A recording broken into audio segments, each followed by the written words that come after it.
Ladies and gentlemen, from time to time, radio programs of vastly individual and divergent types are presented to advertising agencies, sponsors, and the broadcasting networks, each of them striving to achieve a definite and conclusive effect.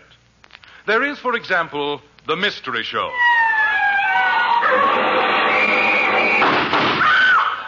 Programs of this sort are presented for thrills, suspense, intrigue. Then there's the Comedy Show. Hey, Louie, here's one that'll kill you. Why did the chicken cross the aisle? You give up? 'Cause it was a cross-aisle chicken. Programs of this sort are presented for laughs, for rib-tickling mirth, for genial good fellowship. The program you're about to hear, Father Knows Best, starring the eminent actor, Mr. Robert Young, is presented for the next 30 minutes.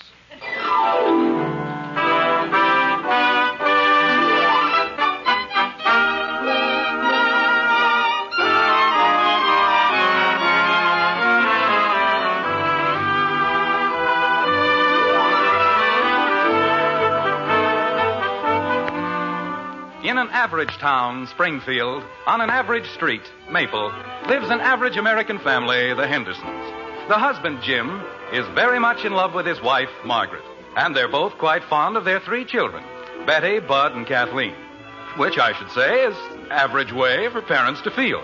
On this particular morning, which is an average sort of day, the Hendersons are ready for an average sort of meal, breakfast. Well, they're supposed to be ready, but you know how it is. The average mother calls, Jim, your breakfast is on the table. and the average answer is, Mother, I can't find my skate. Kathleen, come in and start your breakfast. Oh, breakfast. Don't you understand, Mother? This is a crisis. How can I go to school without my skates? Eat your breakfast, dear, and we'll look for the skates later. Oh, but I have looked for them. I've looked just every place. They simply varnished. Vanished, Kathy. Did you look in the hall under the telephone table? Mother, that's practically the first place I looked. Well, how about the service port? They aren't there. They aren't anywhere. Oh, what am I going to do? You're going to eat your breakfast. I'll run out to the garage and see if you left them there. And don't use too much sugar on your cereal. Look way in the back, Mother, near the magazines.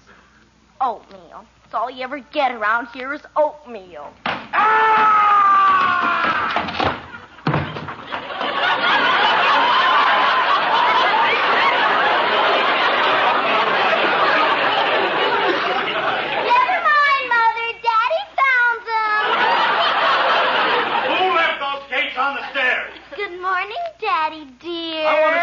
Young lady. What about, Daddy? Skates. How many times have I asked you not to leave your skates on the stairs? Oh, is that where they were? Oh, golly. I looked simply everywhere and I couldn't find them. Good morning, dear. Did you have a nice... Jim! What did you do to your chin? I came down the stairs on it. Let me see. Oh, Jim, your poor chin. Isn't it wonderful, Mother? Daddy fell down the stairs and found my skates. I did not fall down the stairs. Please, Jim, hold still. How can I fix your I will chin? not have that child telling people I fell down the stairs. I tripped over her confounded skates. Is that the only place she can find to leave them? Well, she's very sorry, dear, aren't you, Kathy? Oh, sure. Daddy. Not now, Kathy. Have some coffee, Jim. It'll make you feel better. Other people have children and they have skates. But other people have discipline in their homes, old-fashioned discipline. The kind of discipline we had in my home when I was a boy. There was a place for everything and everything in it. Hey, Mom. I'm sorry, dear. We'll try to do better. What is it, Bud? I can't find my other shoe. Where'd you put it? Look under the dresser. Okay. Is that where you generally put his other shoe? Sometimes. How do you want your eggs this morning, dear? Daddy, I don't care. I was just wondering... Kathy, this is a very bad time to bother your father. We'd better let it go for a while. Shall I scramble them, Jim? Oh, Yeah, but it's that's important, Mother. It's the most important thing in my life. What is? It's really nothing, dear. All right, Kathy, stop looking like Ingrid Bergman and tell me what it is. I need $2, Daddy. I'm desperate. $2? What for? Wings.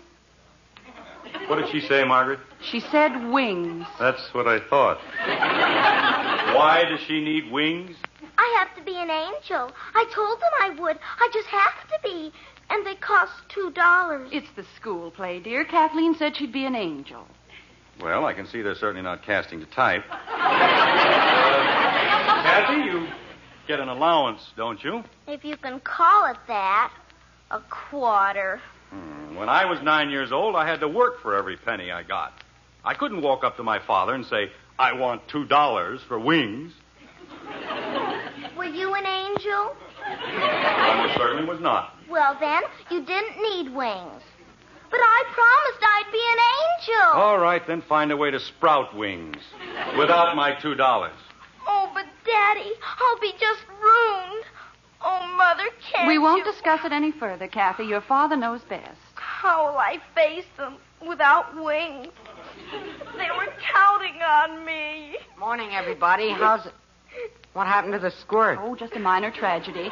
Drink your orange juice, Bud. Say, Dad, I was just thinking... Bud, not now. Let your father read the paper. But I was just going to tell him Not about... now, dear, please. Well, but I have to. Gosh, how much time have I got left? You don't mind if I get in on this, do you? How much time for what?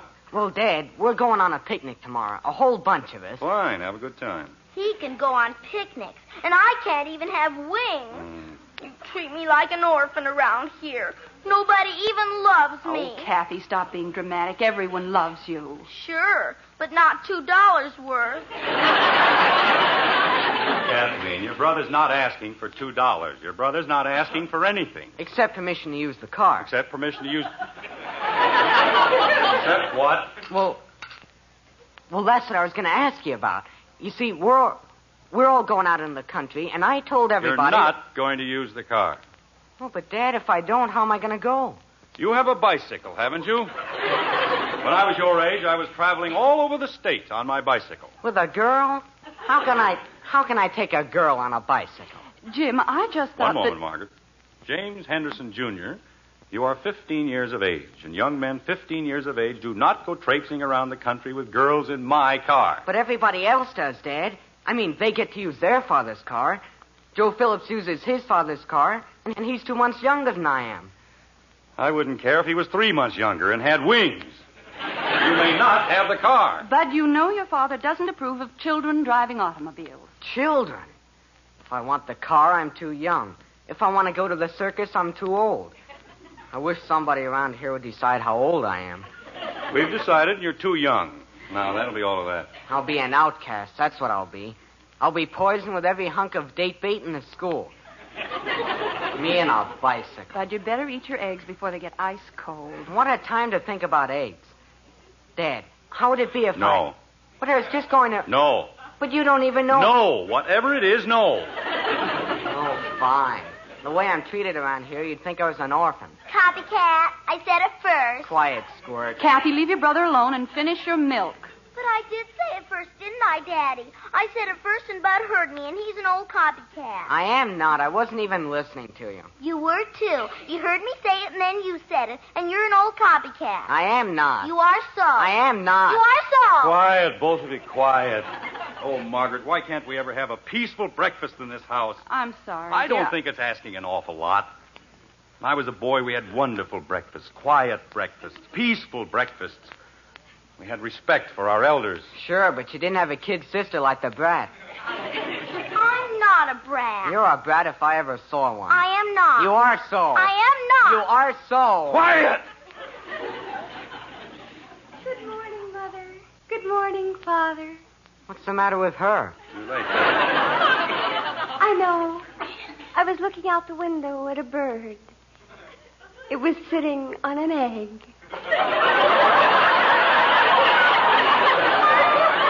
Gosh. How'd you ever tear yourself away? Dear Bud. Such a lovable little moron. Betty, dear, you sound so strange this morning. Is anything wrong? Wrong. Oh, Mother, how can you even say that? In this lovely, wonderful world, how could anything be wrong? Hey, Pop, you better hide your wallet. This one's gonna be a pip.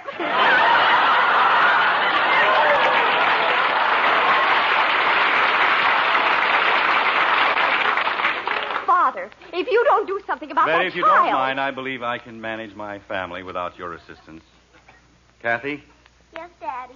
as your father, I'm quite capable of handling my own financial affairs. It may be a strain, but I can manage. Yes, Daddy. And I would prefer that even in moments of stress, you refrain from addressing me as Hey Pop. Okay, Daddy. Finally, I believe I am as well qualified as you to recognize the devious routes employed by your sister in leading up to the announcement that she needs a new dress. That's telling her, Pop. What? I mean, Daddy. You're all very amusing, but I don't need a new dress. Dear, are you sure you feel all right? I feel fine. Betty, you don't want any money? No, Father, why? You don't want to borrow the car? Of course not. Well, at least there's one sensible child in this family. Betty, I'm proud of you. Thank you, Father. Yes, sir. What this country needs is more children who leave their fathers alone at the breakfast table. I think I'll have another cup of coffee, Margaret. All right, dear. There you are. Thank you. Well, Betty, what's the good word in your little world? Oh, just the most wonderful thing has happened, Father. I'm going to be married. Hold your eyes up over your head quickly, Bud. Hold on back. What for? What happened? Don't stand there. Do something. Do you want him to put to death? Jim. I'm all right. You're going to be fine, Ted. Just fine. Well, stop beating me on the back or I'll never be all right. Oh, but Mother told I did me... not tell you to break your father's spine. Well, you told me to pound him. With your hand, not your books. Bud, you're going to be late for school. I get it. Come on, Kathy. Come on, where? You're going to school. I don't have to leave for 10 minutes. Oh, that's what you think. Hey, stop pulling me, you brute. See I you have to later, get my everybody. things. Mother! All right, Betty. Now, what was that newsy little item you dropped into the middle of my coffee? Oh, you mean about getting married. Isn't it wonderful? Margaret, did you know anything about this? Not a word, Jim. I still don't. Betty, you're joking, aren't you? Joking? Mother, do you think I joke about the most sacred thing in a woman's life? Jim, she isn't joking. That's right. Betty, you wouldn't mind giving us a little more information, would you? You know, just in case we want to get in touch with you later. I don't know what you mean, Father. Well, just for start, who is it? Who's who? The boy, my prospective son-in-law. What's his name? Billy. He's wonderful. Oh, Betty, not Billy Smith. Just wonderful. Which one is he? Oh, you know, Jim, the one who hates football players, the one Betty thinks is aesthetic. Aesthetic. The one I think it is, that's a new way of spelling anemic. Billy's delicate. You have to be delicate if you have a beautiful soul. Well, that's exactly what this family needs, somebody with a beautiful soul. Margaret, I have to get down to the office. Explain to Betty that she'll be happier if she waits. Make certain, you know, the usual woman-to-woman talk. All right, dear. Oh, you don't have to worry about us, Father. Billy and I talked it all over last night, and we both decided against a hasty marriage. We intend to wait. That's fine. I'll be home at the usual time, dear. All right, Jim. We're not going to be married until Saturday. If you need... Saturday? Uh-huh. Saturday night. We were going to make it in the afternoon, but we decided to go to the basketball game first.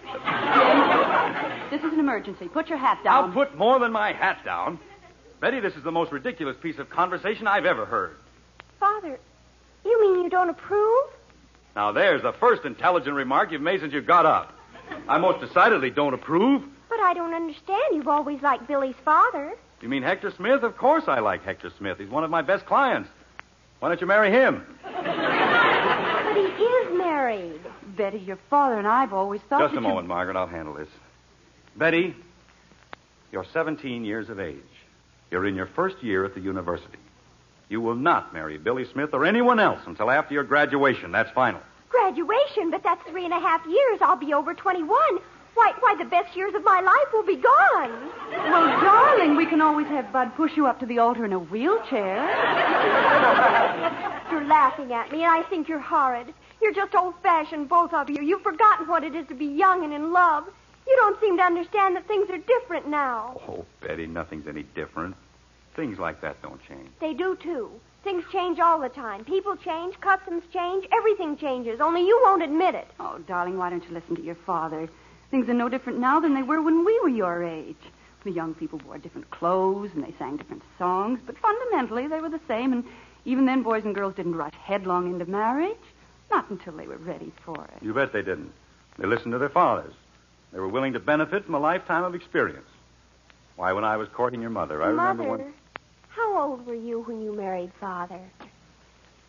Well, Yes, Mother. I was 17. But that was different. Why? Well, because things were different in those days. The people were different. The times were different. You said they weren't. Well, they were. Some of them were. Some of them weren't, and some of them were. Only the ones that weren't were more than the, Margaret. Betty, don't you think it would be a nice idea if Billy and his family were to have dinner with us tonight? Oh, Mother, would you? Really? Margaret, I don't want the Smiths for dinner tonight or any other night. I think the idea of a dinner for the Smiths is not only ridiculous, but unnecessary. I forbid the marriage, and that's that. Oh, Jim, you know you like having people in for dinner. The Smiths are very pleasant, and you might be able to sell Hector some more insurance. Yeah, that's right. I might have that. But look, Margaret, I'm going to have a tough day at the office. I couldn't take a dinner tonight. Let's make it next week. Next month. Dear, we can't put it off for even a day. I'll call the Smiths and see if they can make it.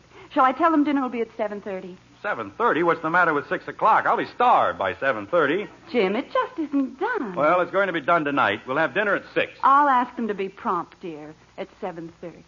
And Mother, can we dress? Can I wear my new dinner gown? Can I, Mother? Oh, please, can I? Betty, there will be no dressing for dinner. But, Father, Mother, please. I'm sorry, darling. You know I never contradict your father. After all, your father knows best.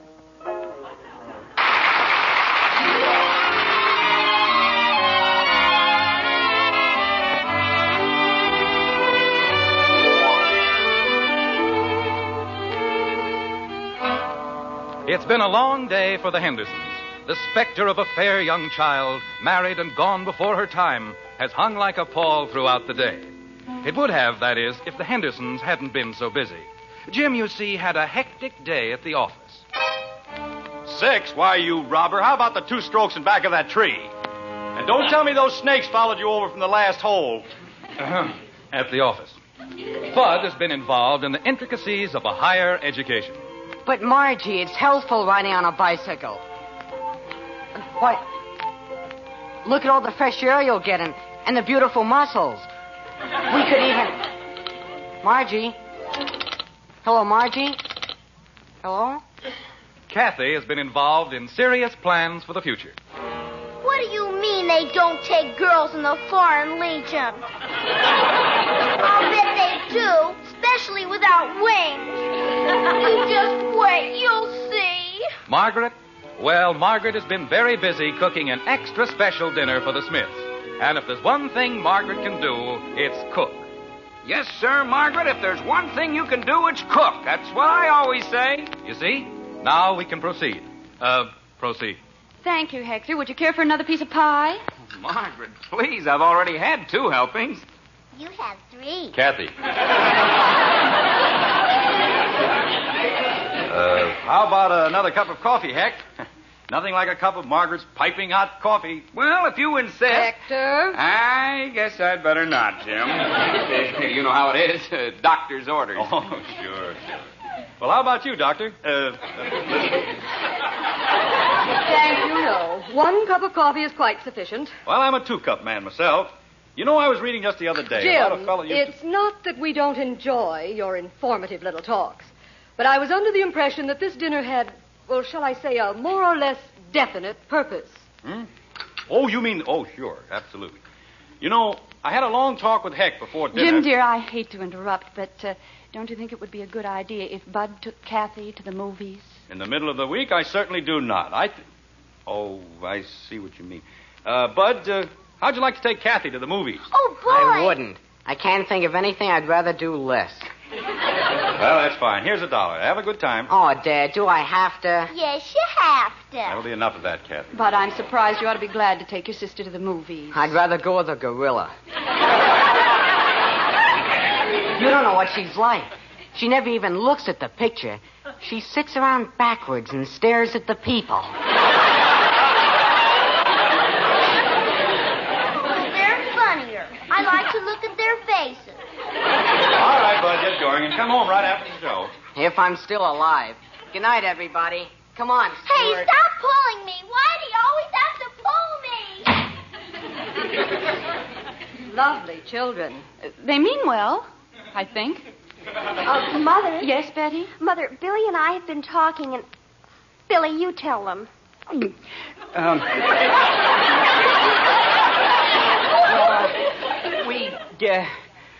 Would it be all right if we went to the movies? Oh, no. Oh, I should say not. We're here for a purpose, a very definite purpose. Yes, sir. We have a problem to discuss, and we're going to do it right now. Frankly, I think the whole thing is idiotic. Imagine discussing a ridiculous subject like marriage with these children. We're not children, Mother. We're quite adult. We have adult minds, adult bodies, adult passions. William!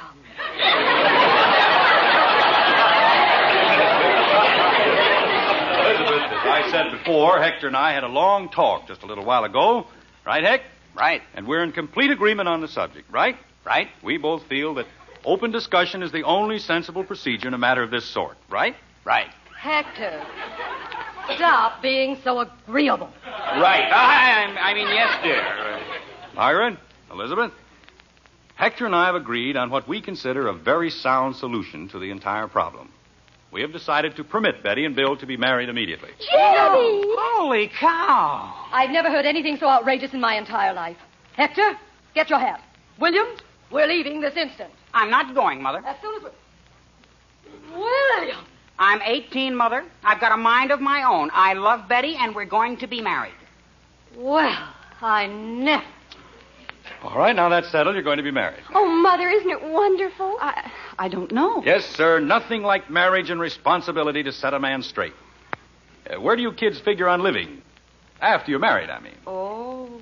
Well, we sort of figured we'd move Mother, in. couldn't Kathy move in with Bud? Then Billy and I That's could have ridiculous, her... Betty. You've got to have a home of your own, a place for your roots to take hold and grow. Right, Heck? Right.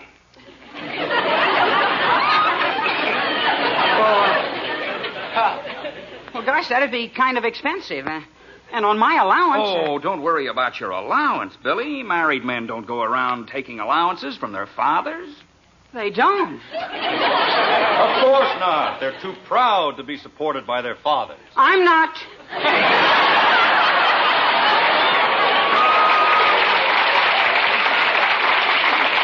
Of course you are. You'll work, you'll sweat and slave, but you'll come home every week with a juicy pay envelope for your little wife. Isn't that sweet? But I don't know how to do anything. That's not so. Poets make a living, and Mother, he writes the most beautiful poetry. I'm sure he does, dear. Billy, recite the one about my hair. It's just wonderful. Oh, Betty. Well, it is. Raven tresses on a lofty brow, swept by the winds of time. Isn't that beautiful? Well, you could get a small house, poet size. Say, Jim, I saw an apartment advertised the other day. Be just right for the kids. $125 a month, furnished. Of course, that's without utilities. You know, gas, electricity, telephone. And food. Don't forget food. That's right. And laundry and cleaning. Oh, they won't have to worry about that, Jim. Don't you remember when we were first married, I did all our laundry and cleaning and cooking. I'm sure Betty will want to do at least that for Billy. Won't you, dear? I guess so. Betty, Yes, Billy. could I talk to you for a minute? Privately? Of course. Will you excuse us, please? We'll be right back. It's all right, kids. Take all the time you need. We're in no hurry. Are they gone? I think so. Jim, we did it. Yes, sir. By golly, we did it. Oh, it was nothing, really. Jim, stop looking so smug. What was nothing? The psychological attack I planned for tonight. You see, I felt our wisest possible course, from a tactical standpoint, lay in a feint to their left flank and a drive through the middle. Do you follow me? Yes, dear. Right up to the part where you started to talk. Margaret, the whole thing is elemental. Yes, and very clever. We pretend to give our consent. That's the feint. Believe me, I almost did.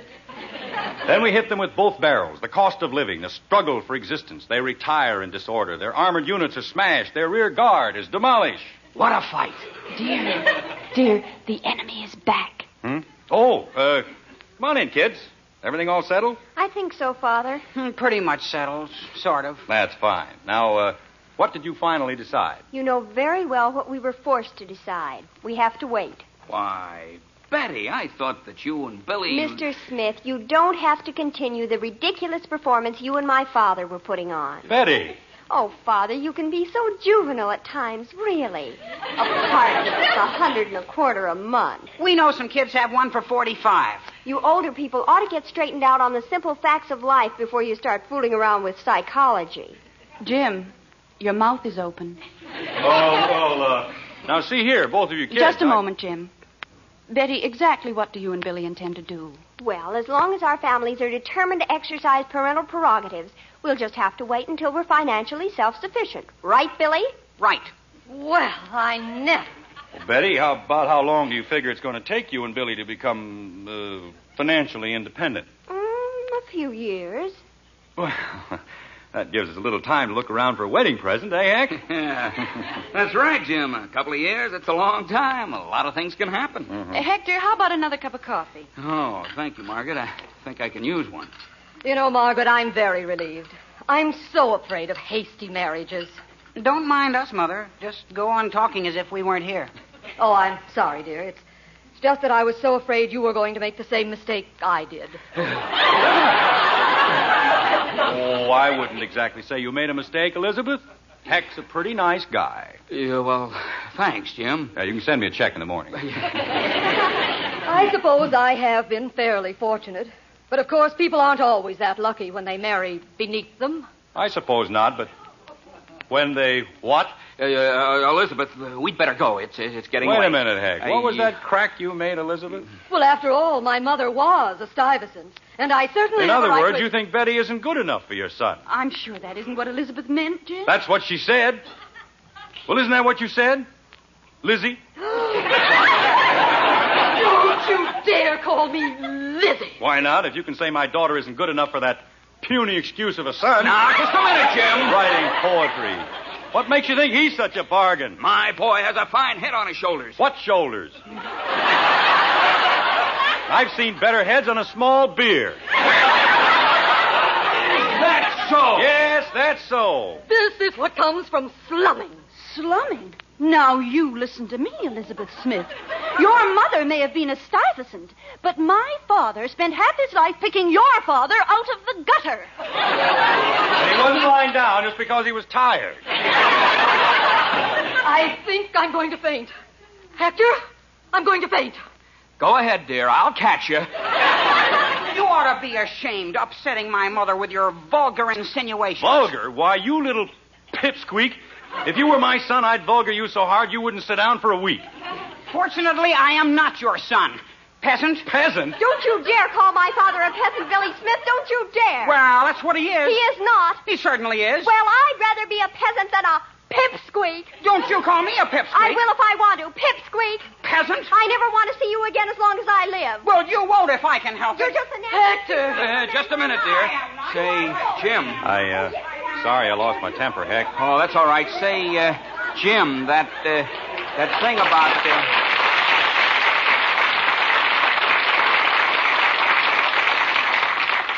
Say, Jim, that thing about picking Elizabeth's father out of the gutter, is that true? Sure, it's true. Why?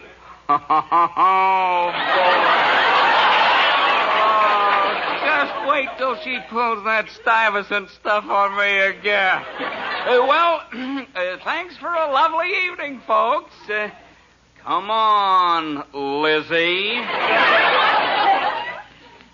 Yes, dear.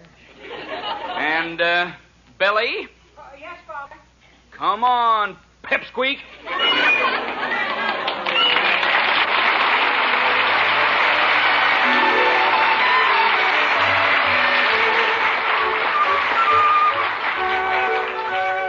Well, we started with breakfast, and we might as well finish the same way.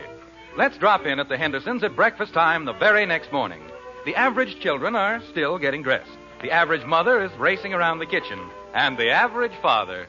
Jim, where are you going? I got to rush, dear. I can't stop for breakfast. Just time to catch the bus. The bus, but I thought you Never said... mind what I said. Just tell Bud if he gets one scratch on that car, I'll brain him. All right, dear. I'll be home at the usual time. Be a good girl. I'll try, dear. Oh, Jim? Yes? Where did you leave the car keys? The keys? Oh, they're on the dresser. On top of Kathy's $2. Jim? Now what's the matter? Remind me to tell you, you're an angel. I'm a dope. You are not. I've got witnesses. Oh, well, why should I argue? After all, Father knows best.